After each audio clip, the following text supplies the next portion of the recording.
गायन जो अपने आप में खूबसूरती की मिसाल पेश करता है और इस खूबसूरत जगह को और भी खूबसूरत बनाने में शहर के सारे अधिकारी उम्र पड़े हैं।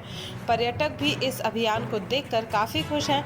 गोरखपुर की खूबसूरती इसलिए और बढ़ जाती है क्योंकि जहां के लोग अपने शहर को स्वयं साफ रखना चाहते हैं। जी हाँ, आपका शहर साफ होने का सबसे बड़ा वजह यह है जहां पर सभी लोग जागरूक हैं। सभी चाहते हैं कि उनका शहर साफ सुथरा हो और इसमें सबसे बड़ी भूमिका यहाँ के अधिकारियों की है। दोस्तों नमस्कार, आप देख रहे हैं निष्पक्ष टुडे और मैं हूं कृष्णा।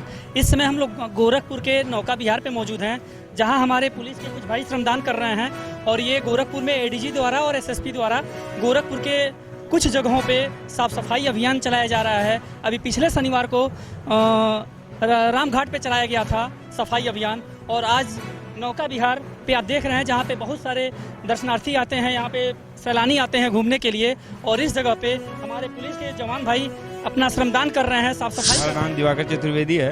हम लोग यहाँ पे साफ सफाई के लिए प्रयोजन से आए हुए हैं जो अपना श्रमदान कर रहे हैं आप सभी लोगों के लिए।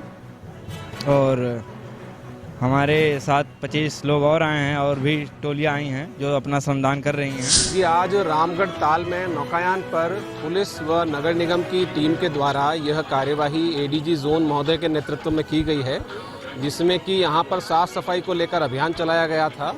उद्देश्य यह है कि हमारा जो शहर है इसको साफ सुथरा बनाया जाए, लोगों में इस प्रकार की जागरूकता लाई जाए कि हर व्यक्ति, हर नागरिक शहर का अपना योगदान दे शहर को सुंदर बनाने में। साथ ही कल सुबह, रविवार की सुबह जो हमारा राहगिरी का कार्यक्रम आयोजित होना है यहाँ पर, उसको लेकर भी जन जागरूकता जगाने के लिए अभियान चलाया गया था। कल यहाँ सुबह 6 बजे से 9 बजे तक नागरिकों के लिए राहगिरी का कार्यक्रम होगा, जिसमें विविध प्रकार के सांस्कृतिक कार्यक्रम रखे गए हैं, जिससे कि शहरवासी यहाँ आए और रविवार की सुबह इस सुंदर मनोरम जगह पर ताल के किनारे सांस्कृतिक कार्यक्रमों का लुत्फ लें अपने परिवार के साथ में और अपने शहर में एक नया परंपरा। सुबह 6 से 9 के बीच में एक कार्यक्रम शुरू होने वाला है, जिसमें तरह तरह की चीजें उपलब्ध रहेंगी आपकी सुविधा के लिए।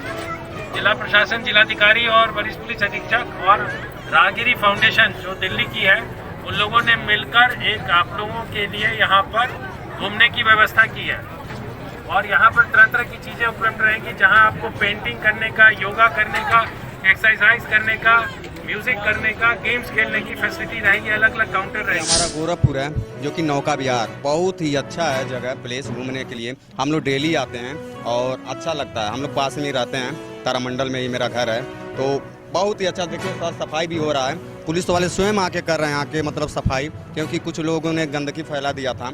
कुछ जैसे कि हम अभी भूजा खा रहे हैं तो भूजा खा लिए, अगर मेरा फर्ज होता है कि मैं डस्टबिन में डालूं, तो कुछ लोग यहीं खा कहीं पे छोड़ देते हैं, तो उन लोग से मैं गुजारिश करूंगा कि ऐसा काम ना करें। आइए आपको दिखाते हैं, एक नहीं, 2 नहीं, 3 नहीं, बल्कि पूरे शहर के अधिकारी, वह जिसे लॉ एंड ऑर्डर मेंटेन करना है, आज अपने हाथों से कूड़ा और कचरा उठा रहे हैं और उनके साथ तैनात जवान भी अपने हाथों में कुदाल और खुरपा बाल्टी लेकर सफाई अभियान में जुट गए हैं। शहर के सभी वरिष्ठ आईपीएस और आईपीएस के अलावा लगभग सभी डिप्टी सीएम, एसपी, थानेदार और पुलिस लाइन से आए हुए रंग रूट इस अभियान के लिए इसलिए जुड़ गए क्योंकि यहाँ पर उनके अधिकारी भी मौजूद हैं और सफाई की कमान अपने हाथों में लिए हुए हैं। और एडीजी अखिल कुमार स्वयं वरिष्ठ पुलिस अधीक्षक डॉक्टर विपिन टांडा उनके साथ मौजूद हैं। अखिल कुमार लाउड स्पीकर से लोगों को जागरूक कर रहे हैं और इस सफाई का हिस्सा बनाने की कोशिश भी कर रहे हैं और लोग बड़े ध्यान से उनकी बातों को सुन रहे हैं। जैसा कि आप देख रहे थे, हमारे साथ शहर के कप्तान साहब थे, मौजूद थे। उन्होंने बताया कि पुलिस के जवान और नगर निगम के जवान मिलकर पूरा ये नौका विहार पे साफ सफाई कर रहे हैं और कल सुबह यहाँ एक पब्लिक के लिए एक प्रोग्राम भी रखा गया है। आप बने रहिए निष्पक्ष टुडे के लिए। मैं गोरखपुर से कृष्णा चतुर्वेदी।